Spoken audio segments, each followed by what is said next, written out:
held the Valor's greatest magical gifts.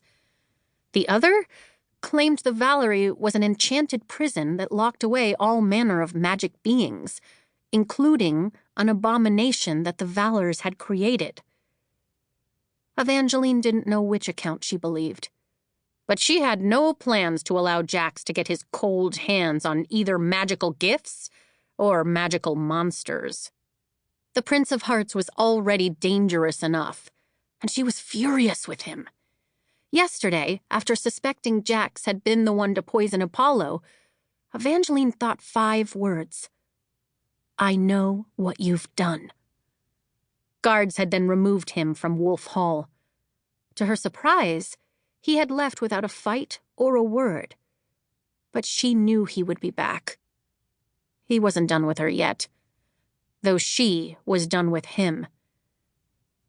Evangeline took the letter she'd just written to herself, crossed the length of her royal suite, and placed the note atop the fireplace mantel, waxed side out, making sure she'd see the words of warning if they were ever needed again.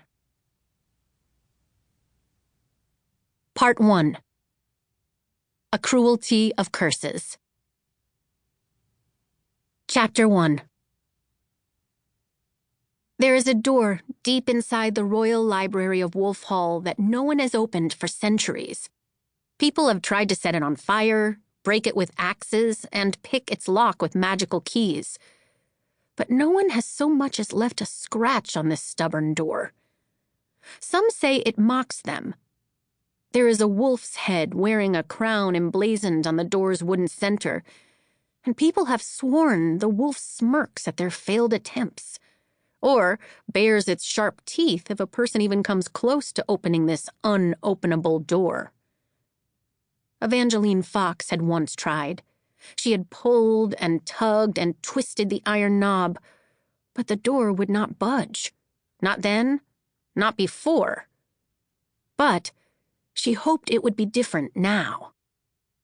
Evangeline was very good at hoping. She was also rather good at opening doors. With one drop of her willing blood, she could undo any lock. First, she needed to be sure she wasn't being watched or followed or stalked by that deceitful, apple-eating scoundrel whose name she wouldn't even think. Evangeline checked behind her shoulder. Her lantern's ochre glow chased the nearby shadows away, but the bulk of Wolf Hall's royal library stacks were nebulous with night. She fidgeted nervously, and the lantern flickered. Evangeline had never been afraid of the dark before. Dark was for stars and dreams and the magic that took place in between days. Before losing her parents, she had constellation watched with her father and listened to her mother tell stories by candlelight, and Evangeline had never been frightened. But it wasn't actually the dark or the night that she feared. It was the spider-thin prickle crawling across her shoulder blades.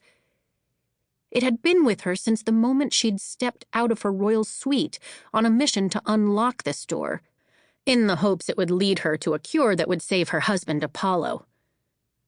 The uncanny sensation was so subtle. At first, she let herself think it was merely paranoia. She wasn't being followed. She'd heard no steps.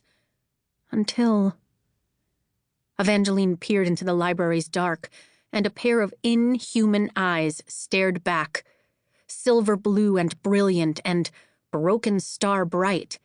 She imagined they shone just to taunt her, but Evangeline knew that even if they sparkled now, even if these eyes lit up the dark and tempted her to lower her light, she couldn't trust them.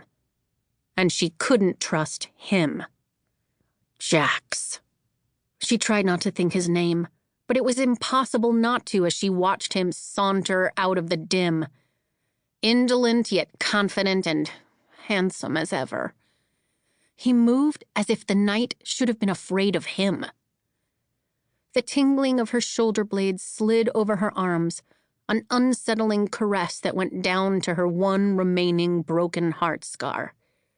The wound stung, then throbbed, as if Jax had sunk his teeth into it again. Evangeline clutched her lantern.